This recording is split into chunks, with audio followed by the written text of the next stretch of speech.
The American Academy of Pediatrics recommends that babies sleep on their back. This is one of the safest things you can do for your baby to reduce the risk of SIDS, or sudden infant death syndrome. And you asked a good question. You have a 10-month-old and want to know at what point can they start sleeping on their stomach. A lot of babies between 4 and 7 months will start to roll, either from their back to their stomach or from their stomach to their back, and they'll do this all night in their sleep. Some babies are very restless and turn from side to side and end up not sleeping on their back.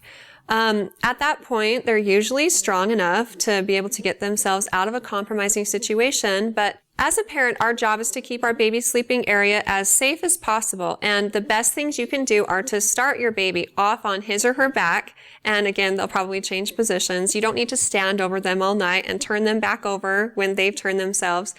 But instead, focus on keeping all soft, fluffy things out of the crib for the first year. This includes bumper pads, pillows, extra blankets, and stuffed animals. And then after a year of age, you can start introducing these things into your child's bed.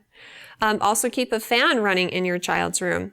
If you've breastfed your baby, then that alone decreases the risk as well. Binkies or pacifiers help to reduce the risk, and if you or your partner smoke, then there's no better reason to quit than your baby, because smoking can definitely increase the risk of SIDS for a baby.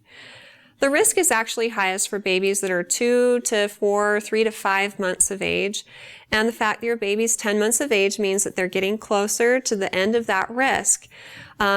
The American Academy of Pediatrics and all the research that has been done does say that it exists for the first year, but all in all, the risk of SIDS for your baby at 10 months of age is way lower than it used to be. And once your baby turns 1, you can start introducing more comfortable, soft things, and your baby can sleep on his or her stomach. If you have more questions for me in the future, feel free to ask them on our Facebook page at facebook.com/Intermountain Moms, and recommend us to your friends and family too.